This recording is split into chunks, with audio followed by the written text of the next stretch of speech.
नमस्कार विद्यार्थी मित्रों, आज हम फिर से संज्ञा प्रकरण के इस अंतिम पड़ाव तक पहुँचे हैं और उसके अभ्यास के लिए यहाँ पे एकत्रित हुए हैं। अब इससे पहले वाले सूत्र में तुल्यास्य प्रयत्नम सवर्णम, उस सूत्र में हमने उच्चारण स्थानानि और आभ्यंतर बाह्य यत्न को भी हमने देखा। अब सवर्णम सूत्र से हमने सवर्णों को भी समझा था कि अकार के 18 प्रकार के सवर्ण हैं, ऋकार और दृकार के दोनों के 30 सवर्ण हैं, ह्रस्व दीर्घ आदि मिला के। तो उस सूत्र में हमने सवर्णों को भी समझा था। अब संधि के समय कौन सा सवर्ण किसको ग्रहण करता है, उस ग्रहण करने के कंडीशन को समझाने के लिए या उस विधान को समझाने के लिए यह सूत्र का आवश्यकता है। तो ये जो आगे वाला हमारा सूत्र है, अनुदित सवर्णस्य चाप प्रत्ययः, उस सूत्र को संधि विच्छेदित करके हम समझेंगे। अण उदित सवर्णस्य च अप्रत्ययः। अण अर्थात अण प्रत्याहार, अण प्रत्याहार के जो वर्ण है वो। अब लघु सिद्धांत कौमुदी में यह अण एक ही इस सूत्र में ऐसा अण है जिसमें ये अण का णकार जो है वो छठे सूत्र तक जाता है।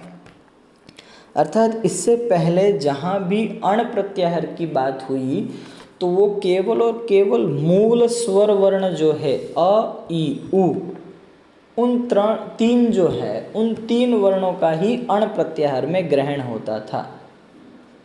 परंतु यहाँ जो इस सूत्र में अण प्रत्याहार है उसमें अयुण, ऋलृक, एओंग, अयौच, हयवरट और लण, उस लण का णकार है, वहाँ तक अकार से अणकार के जो 14 वर्ण हैं उनका ग्रहण करना है। ये एकमात्र ऐसा सूत्र है जिसके अंदर णकार जो है वो छठे सूत्र का णकार ग्रहण करना है। बाकी सभी जगह पे पहले सूत्र का अयुण का ण वो ही ग्रहण करना है। इसलिए वो वृत्ति में भी दिया है, अत्रैवाण परेण अणकारेण। अत्र अण परेण, पर मतलब पहले नहीं पश्चात दूसरी बार आने वाला जो णकार है उसका ग्रहण करना है। ठीक है, तो सामान्य रूप से हम देखते हैं कि वो अण प्रत्याहार के 14 वर्ण और उदित अर्थात कु चु तु टु पु के 25 वर्ण, जिसका विधान नहीं हुआ है वैसा अप्रत्यय। प्रत्यय का अर्थ होता है प्रतीयते विधीयते इति प्रत्ययः। जिसका विधान किया जाए उसे प्रत्यय कहते हैं, जो प्रतीत होता है या जिसका विधान हो सके उसको हम प्रत्यय कहते हैं। तो यहाँ हमें अप्रत्यय अर्थात जिसका विधान नहीं हो रहा है या नहीं हो सकता है, नहीं हुआ है, ऐसे अण और उदित जिसका विधान नहीं हुआ है या नहीं हो रहा है वैसे अण प्रत्याहार के 14 वर्ण और उदित के जो 25 वर्ण हैं वो अपने सवर्णों के ग्राहक हैं। अर्थात वह 14 जो है वो अपने ही, नहीं कि उदित के, अण के 14 वो अपने ही सवर्णों के ग्राहक रहेंगे। अर्थात स्वर स्वर के ही ग्राहक रहेंगे, व्यंजन व्यंजन के ही ग्राहक रहेंगे। उदित उदित के और अण अण के ग्राहक रहेंगे, ग्रहण करेंगे। जैसे यहाँ आगे उदाहरण मैंने दिया है देवालयः, उसमें देव प्लस आलयः, तो उसमें अकार है वो अपने ही सवर्ण आकार का ग्रहण करता है। अकार प्लस आकार, तो अपना ही जो सवर्ण है, अकार के 18 सवर्ण हैं, ह्रस्व दीर्घ प्लुत, उदात्त अनुदात्त स्वरित और अनुनासिक अनानुनासिक वाले, कुल मिलाकर 18 वो सवर्ण हैं। ठीक है, इससे पहले वाले सूत्र में जब हमने सवर्ण की चर्चा की थी तो उसमें वो विस्तृत बताया था कि कैसे किसका कौन सवर्ण होता है। जैसे कंठ से उत्पन्न होने वाले 5 वर्ण जो है वो एक दूसरे के सवर्ण हुए। कु चु तु टु पु के समय मैंने समझाया था कि क है वो ग का सवर्ण है, क के और 4 ख ग घ ङ वो उसके सवर्ण हुए। वैसे ही ऋकार और लृकार के भी इसके 12 और इसके 18 मिला के 30 सवर्ण हुए थे। वो चर्चा हमने उसमें आगे की थी, इसलिए इधर विशेष नहीं करना है। तो देखिए कि ये देवालय है, वो देवालय संधि युक्त शब्द बनाने के लिए ये आकार और जो है वो अपने ही सवर्ण आकार का ग्रहण करता है, अतः देवालय ऐसा शब्द बनता है। ठीक है, तो ये हुआ सामान्य। अब हम लघु सिद्धांत कौमुदी के अंदर जो ये उसका वृत्ति है, उस वृत्ति को हम देख लेते हैं। तो वृत्ति में ऐसा ही लिखा है जो मैंने समझाया, उसके अंतर्गत प्रतीयते विधीयत इति प्रत्ययः, कि जो प्रतीत होता है या जिसका विधान किया जाता है उसे प्रत्यय कहते हैं।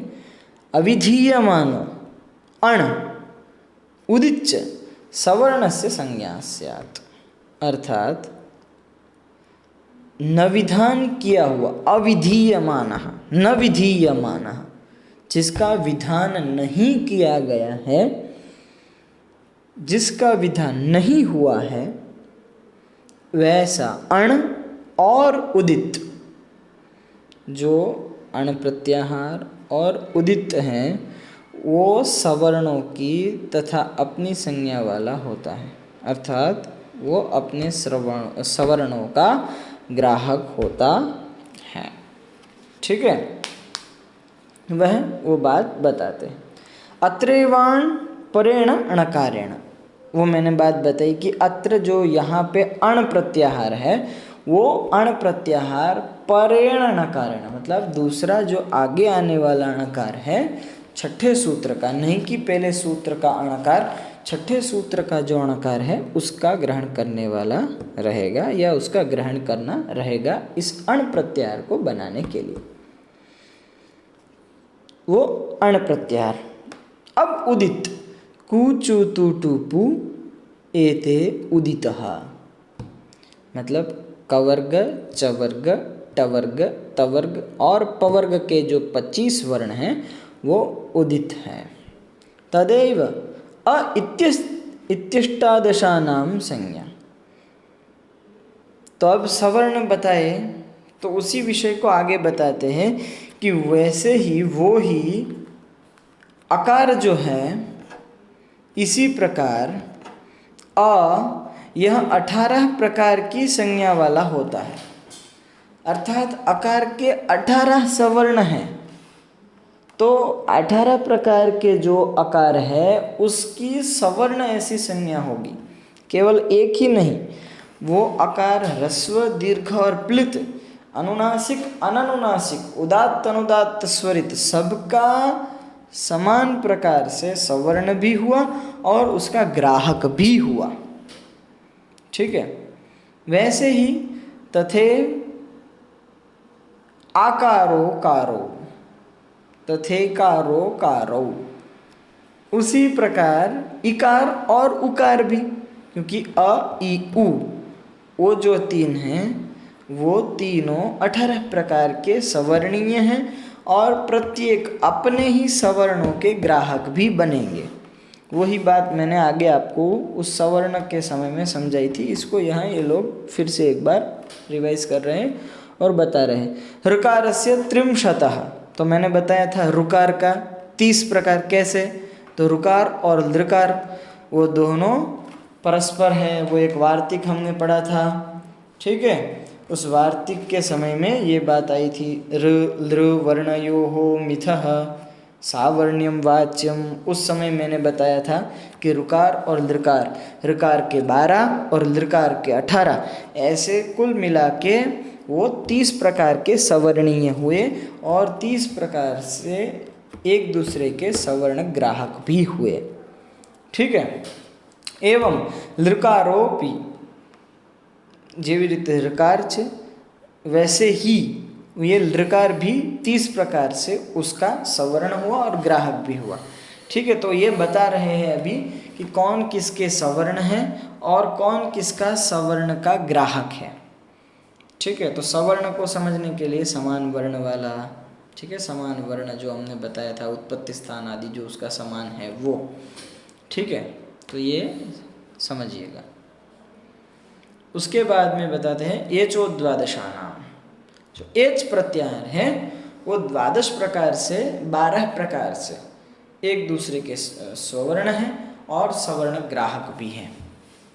तो एच प्रत्याहार में कौन से वर्ण आएंगे? सभी दीर्घ वर्ण, ए ओ आई औ। वो जो एच है वो दीर्घ और प्लित ही होते हैं, अतः वो 12 प्रकार के हैं, उसमें ह्रस्व नहीं होता, तो वो 12 प्रकार के वो सवर्ण हुए। उसके बाद में अनुनासिक भेदेन यवला द्विधा। यहाँ एक चीज देखनी है आपको कि य व ल, अब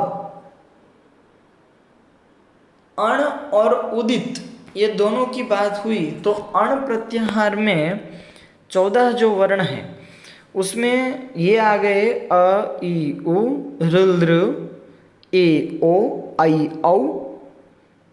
ये 9 की तो बात आपने बता दी कि अकार है वो अपने 18 प्रकारों का सवर्ण है, उकार और इकार है वो भी अपने 18 प्रकार का सवर्ण है, ऋकार और लृकार है वो परस्पर 30 प्रकार के सवर्णों का ग्राहक है या उसके परस्पर 30 सवर्ण हैं। तो ये 9 हो गए। उसके बाद में जो ये 5 आपके व्यंजन वर्ण हैं अण प्रत्याहार में, ह य व र ल, उसमें हकार और रकार ये 2 जो है ह और र, इन दोनों के कोई सवर्ण नहीं होते। ये याद रखिएगा। आपको प्रश्न पूछा जा सकता है कि कस्य वर्णस्य सवर्णम न भवति, मतलब किस वर्ण का सवर्ण नहीं होता है। हकार और रकार ये 2 वर्ण ऐसे जिसके सवर्ण नहीं होते। तो उसके अलावा जो बचे य व र, इन दोनों के 2 सवर्ण होते हैं, यवला द्विधा। तो हमने देखा था यकार, वकार और लकार वो 2 प्रकार से है। हमने उच्चारण स्थान में देखा था कि कैसे ग्रहण करना है, अनुनासिक और अननुनासिक दोनों प्रकार के यकार का उत्पत्ति स्थान एक होता है। अर्थात वो दोनों यकार, वकार और लकार वो दोनों प्रकार से सवर्ण हुए। ठीक है। तो ये आगे बताते हैं, तेन अनुनासिकास्ते द्वयोर्द्वयोः संज्ञा, अर्थात उस प्रकार के जो 2 प्रकार के जो यवल है वो अनुनासिक और अननुनासिक वो दोनों भेद से वो सवर्ण संज्ञा वाले होते हैं। समझ में आ गया। अतः ये जो अणुदित सवर्ण से चा प्रत्यय सूत्र है वो सामान्य रूप से ऐसा बताना चाहते हैं कि यह कौन किसका सवर्ण है और सवर्ण होने पर कौन सा वर्ण अपने कौन से वर्ण को ग्रहण कर सकता है।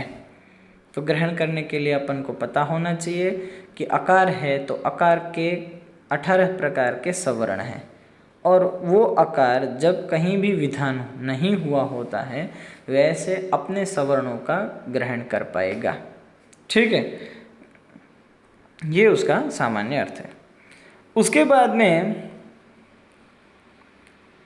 अब सूत्र आता है परसन्निकर्ष संहिता। अब हमें क्या करना है, आज तक हमने समझ लिया कि इतने वर्ण हैं, इतने वर्ण के ये प्रकार है, वर्णों से ये सवर्ण हुआ, सवर्ण से हमें संधि करनी है। ठीक है, तो संधि किसको बोलते हैं? संहिता अर्थात संधि, उस संधि के विषय में ये बताते हैं। यहाँ 3 शब्द हैं, परः, सन्निकर्ष, संहिता। परः अर्थात अत्यंत, अतिशयित, बहुत ही, सन्निकर्ष निकट, निकटता अथवा समीपता, संहिता। तो किसकी अत्यंत निकटता, समीपता, उसको संधि बताते हैं। तो उसी की वृत्ति में बताते हैं, वर्णानाम अतिशयितः सन्निधिः संहिता संज्ञ स्यात्। कि जो वर्ण हैं उस वर्णों की अत्यंत समीपता, निकटता, अत्यंत अर्थात ऐसी अत्यंत, मतलब एक दूसरे के बीच में एक लेश मात्र भी गैप नहीं है, उतना। जैसे कोई व्यक्ति है, किसी व्यक्ति के बिना नहीं रह सकता, 1 सेकंड भी नहीं रह सकता, ऐसा। माता है, वो अपने पुत्र के बिना 1 भी सेकंड जी नहीं सकती। वैसी अत्यंत निकटता जिस वर्णों के बीच में है वो उसे संधि कहते हैं। वर्णानाम अतिशयितः सन्निधिः संहिता संज्ञा स्यात्। अर्थात वर्णों की अत्यंत समीपता संहिता संज्ञक होती है। कैसे?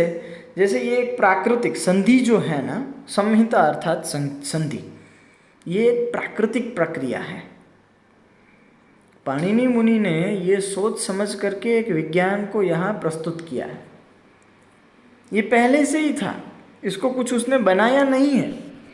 आप स्वयं देखिए, वर्णों की अत्यंत समीपता अर्थात सूर्य उदय, तो उसको हम प्रोनाउंस करते समय उसके बीच में 1 सेकंड क्या, मिली सेकंड का भी गैप नहीं रखेंगे। आप स्वयं प्रयत्न कीजिएगा। जैसे सूर्योदय सूर्योदय सूर्योदय सूर्योदय सूर्योदय सूर्योदय सूर्योदय सूर्योदय सूर्योदय सूर्योदय, अपने आप सूर्योदय हो जाएगा। ठीक है, जैसे वो वाल्मीकि ने किया था, मरा मरा मरा मरा मरा मरा मरा मरा मरा मरा मरा मरा, कंटिन्यू बोलेंगे तो अपने आप वो राम राम राम राम राम हो जाएगा। आप फील कीजिए, आप प्रोनाउंस कीजिए, बाद में आपको समझ में आएगा, नहीं ये बात सही है। तो ये सूर्य उदय जो है वो दोनों की अत्यंत समीपता, वो ही संधि है। 2 शब्द है, 2 वर्ण है, इन दोनों की अत्यंत समीपता वही संधि है, सूर्य उदय। तो उसमें जो ओकार है वो ओकार कब होगा? अत्यंत समीपता होगी, सन्निधि हो जाएगी, उस समय होगा। वैसे ही दूसरा उदाहरण देखते हैं। ये हो गया चलो एक अच संधि का। अब मैं यण संधि का उदाहरण देखते हैं। इति अपि, तो आप स्वयं बोले इति अपि इति अपि इति अपि इति अपि इति अपि इति अपि इति अपि इति अपि इति अपि इति अपि इति अपि इति अपि थे, हो गया इत्यपि इत्यपि। तो आप कंटिन्यू बोलेंगे तो पता चलेगा कि यहाँ एक प्राकृतिक प्रक्रिया है, ये कुदरत की देन है। संधि वो स्वयं होती है, उसको बनाना नहीं पड़ता है। ये तो हमें समझ में आए इसलिए पाणिनि मुनि ने ऐसे रूल्स बनाए हैं। ये प्राकृतिक प्रक्रिया को समझ के ध्यान में रखते हुए कि इस वर्णों की अत्यंत निकटता को, समीपता को संहिता या संधि ऐसी संज्ञा दी जाती है। ठीक है, तो ये संहिता संधि, संधि किसको बोलते हैं उस विषय को समझने के लिए ये है। अब हलोंतरा संयोगः, अब इस सूत्र में भी वही बताते हैं कि संधि कब होगी, उस विषय को आगे प्रस्तुत करते हैं, क्योंकि ये सब सीक्वेंस में है। हमने सवर्णों के ग्राहक देखे, सवर्णों का ग्रहण करके हमें संधि करनी है, तो संधि किसको बोलेंगे? जो अत्यंत समीप है या निकटवर्ती है वैसे वर्णों की संधि होती है, वो संधि संज्ञा वाला होता है। और संधि होती है तो क्या होता है कि संयोग होता है, संयोग होगा तो ही संधि होगी। तो यहाँ बताते हैं हलः अंतरः संयोगः, हलोंतरा संयोगः। इस सूत्र के 3 शब्द हैं, हल, अंतरा और संयोगः। अब अंतरा का अर्थ है व्यवधान, अनंतरा का अर्थ है व्यवधान रहित। तो यहाँ पे एक हल अनंतराः संयोगः ऐसा बताते हैं कि जिस वर्ण में संयोग अर्थात संयोग, जो हल, हल अर्थात हल प्रत्याहार। तो हल प्रत्याहार क्या है? व्यंजन है सभी। जिस व्यंजनों में, जिस व्यंजन जो हल प्रत्याहार है वो व्यंजन अच प्रत्याहार के जो स्वर वर्ण हैं, ध्यान से समझिएगा इस सूत्र को, कि जो हल प्रत्याहार के व्यंजन वर्ण जितने भी हैं वो सभी वर्ण अच प्रत्याहार के स्वर वर्णों के व्यवधान से रहित, व्यवधान मतलब कि रुकावट, उस रुकावट से रहित होते हैं, उसकी संयोग ऐसी संज्ञा होती है। ये संयोग संज्ञा आगे जब हम संधि करेंगे उस समय काम में आएगी, इसलिए याद रखना है। शुद्ध्युपास्य आगे हम संधि करेंगे तब हमें पता चलेगा, ज़रूरत पड़ेगी कि संयोग कैसे करना है। बताते हैं ना कि 2 शब्दों को जोड़ना है, लेकिन कैसे जोड़ना है तो वो बता रहे हैं कि जब 2 हल और 2 हल वर्ण, ध्यान से समझिएगा, 2 हल वर्ण के बीच में अच वर्ण की कोई रुकावट नहीं होती है, उस समय में दोनों व्यंजन वर्णों की संधि हो जाएगी, संयोग हो जाएगा, एक दूसरे से वो जुड़ जाएंगे। कैसे? तो यहाँ देखिए वो सूत्र हम नीचे एक उदाहरण दिया है। इंद्र, तो इंद्र शब्द कैसे बनता है? इकार, नकार, दकार और रकार, इंद्र। तो ई प्लस न प्लस द प्लस र। अब देखिए न, द और र, इन तीनों के बीच में कोई भी स्वर वर्ण की रुकावट नहीं है, अर्थात कोई स्वर वर्ण बीच में आता ही नहीं है, अतः उसकी संयोग संज्ञा हो जाएगी और तीनों एक साथ जुड़ जाएंगे, तो इंद्र, इंद्र ऐसा बन गया। अब वैसा ही दूसरा एक उदाहरण देखिए नीचे, विद्या। तो उस विद्या में देखिए, विद्या शब्द का हम वर्ण व्यत्यास करेंगे या वर्णच्छेद करेंगे तो व plus E plus the plus य प्लस आ। तो उसमें वी जो है उसमें वकार और द्या का द, उस वकार और दकार के बीच में इकार है। वो इकार क्या है? रुकावट है, इस दोनों की संधि नहीं होने देता, अर्थात वह अंतरा है, अनंतरा नहीं है, वो रुकावट रूप है, अतः वो उसके साथ संयोग नहीं होगा, संधि नहीं होगी। लेकिन उसके बाद में तुरंत देखिए दकार और यकार जो है उसके बीच में कोई स्वर वर्ण नहीं है, अतः वो दोनों संयुक्त हो जाएंगे, जुड़ जाएंगे। तो यहाँ जो जोड़ाक्षर या हम बोलते हैं कि जो शब्द जुड़े हुए हैं वैसे शब्दों की उत्पत्ति कैसे होती है उसके बारे में बताते हैं, या किस अवस्था में वो 2 वर्ण जुड़ जाते हैं। हल, जो हल कब जुड़ते हैं अच कब जुड़ते हैं उसके बारे में चर्चा हो रही है। ठीक है, तो वो हल जो है वो अच के व्यवधान के रहित होंगे, यानी कि उसकी रुकावट के बिना जब परस्पर एक दूसरे से निकट में रहेंगे या समीप में रहेंगे तो वो संयोग संज्ञा होने के कारण वो दोनों एक दूसरे के साथ जुड़ जाएंगे।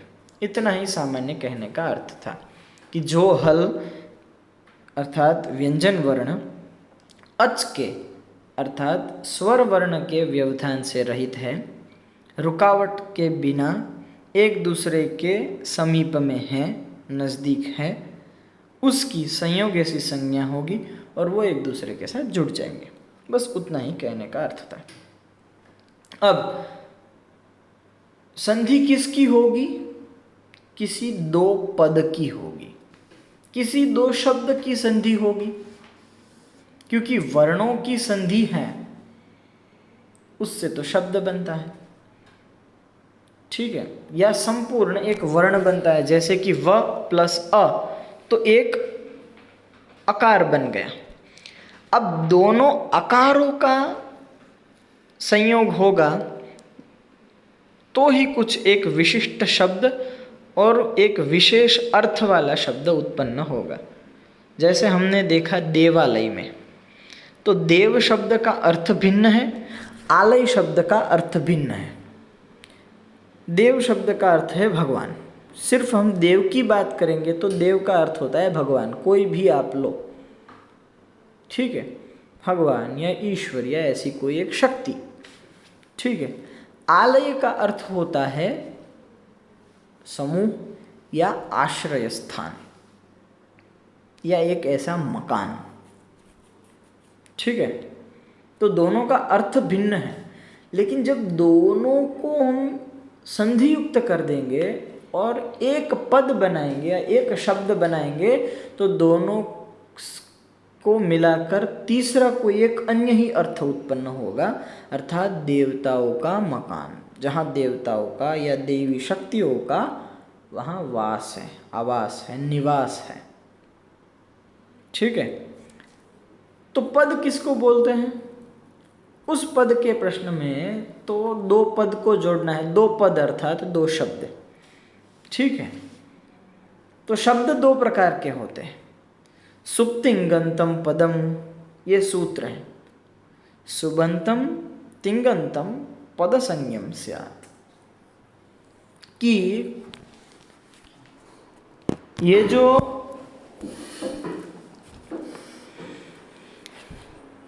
पद किसको बोलते हैं तो उसकी विस्तृत व्याख्या में बताते हैं सुप तिंग अंतम पदम स्यात्, जिसके अंत में सुप या तिंग प्रत्याहार है या उसका प्रत्यय है, सुप का या तिंग का प्रत्यय है, वैसे अंत वाला जो शब्द है या पद है उसे पद संज्ञा कही जाते हैं, या उसे एक शब्द ऐसा संज्ञा दी जाती है जिसके अंत में सुप का कोई प्रत्याहार है या प्रत्यय है या तिंग का कोई प्रत्यय है। तो सुप और तिंग ये क्या है, तो उसको समझते हैं कि सुप अर्थात शब्द 21 प्रत्ययों का समूह वो सुप है और 18 प्रत्ययों का समूह वो तिंग है। जो सुप है वो शब्दों का समूह है, मतलब कि उसके जो 21 प्रत्यय है उससे शब्द का निर्माण होता है। वो हम देखते हैं यहाँ पे ये वाले में। ये देखिए कि जो सुप प्रत्याहार है वो सुऔजस अमौषट अमौक्षस टाभ्याम भिस ङेभ्याम भ्यस ङसिभ्याम भ्यस गस औस आम ज्ञों सुप। उस ज्ञों सुप में से ये जो पहला, जैसे कि अण प्रत्याहार बनता है, हल प्रत्याहार बनता है, अच प्रत्याहार बनता है, वैसे ही ये सुप एक प्रत्याहार है। कि सुअवजस के सु से लेकर ज्ञौ सुप का पकार तक, तो इसके बीच में आने वाले 21 जो प्रत्यय है उसके प्रत्याहार के समूह को सुप ऐसी संज्ञा दी जाती है। ठीक है। अब ये 21 क्यों है, तो आप काउंटिंग करेंगे तो ये सभी 7 विभक्ति में विभक्त है। देखिए ये सभी 7 विभक्ति में विभक्त है। प्रथमा, द्वितीया, तृतीया, चतुर्थी, पंचमी, षष्ठी और सप्तमी। अतः 7 विभक्ति में विभक्त राम आदि जो शब्द है वो शब्द के राम शब्द बनाने के लिए यहाँ उदाहरण के रूप में नीचे लिखा है। देखिए कि राम प्लस सु इज इक्वल टू राम। तो राम प्लस सु, तो उस राम शब्द को बनाने के लिए सु ऐसा प्रत्यय लगेगा और सु प्रत्यय में से विसर्ग बनेगा ससजुषो रुहु, और पहले उपदेश अजनुनासिक इत से उकार की इत संज्ञा हो जाएगी, तो उसका आदर्शनम लोप से लोप हो जाएगा। सकार बचेगा तो सकार से ससजुषो रुहु रकार बनेगा, और खर विसर्जनीयो हो अवसाने ऐसे से रकार का विसर्ग हो जाएगा, तो रामः ऐसा शब्द बनेगा। रामौ, राम प्लस औ रामौ। ठीक है। राम प्लस झस तो रामः। ठीक है। तो वैसे जौनतः आदि से होता है, वैसे ही जो राम आदि शब्द बनता है 7 विभक्ति में, राम, रामौ, रामः, रामम, रामौ, रामान। ठीक है। हमने जैसे वो जन आदि शब्द देखे थे वो, वैसे ही इसमें भी, वैसे ही यहाँ भी आगे जो ये देखिए जो क्रियापद है वर्ब्स हमारे पास है, वो तीत हंति सीथ थ मी वह मह वाले जो टेबल हमने देखा था, तो उसमें भी वो ती है वो तिप प्रत्याहार से, उसमें तिप प्रत्याहार के तिप नाम का जो प्रत्यय है वो उसको लगता है। तो वो भी हमने यहाँ देखा कि तिप में तिंग ऐसा क्यों बताया, तो तिप्तस जी सिप्थस्थ मिप वस्मस, ये जो 9 है वो 9 प्रत्यय परस्मय पद के हैं और बाकी के 9 जो प्रत्यय है वो आत्मनेपद के हैं। कौन से? ता आताम जस थास आथाम ध्वम इड वहिम महिम। तो न और ती, तो इस दोनों से बनता है ये तिंग प्रत्याहार। तो ये 18 प्रत्यय के समूह को तिंग प्रत्याहार और 21 प्रत्यय के समूह को सुप प्रत्याहार ऐसी संज्ञा दी गई है। तो जिसके अंत में तिंग और सुप प्रत्यय लगते हैं वैसे शब्द को या वैसे वर्ण को या वर्ण समूह को पद ऐसी संज्ञा दी जाती है, उसको ही शब्द या क्रियापद ऐसा स्वीकार किया जाता है। ठीक है। तो इसी पद संज्ञा के साथ हमारा यहाँ जो ये संज्ञा प्रकरण है वो पद संज्ञा के साथ यहाँ समाप्त होता है। आगे के विषय को हम बाद में पढ़ेंगे।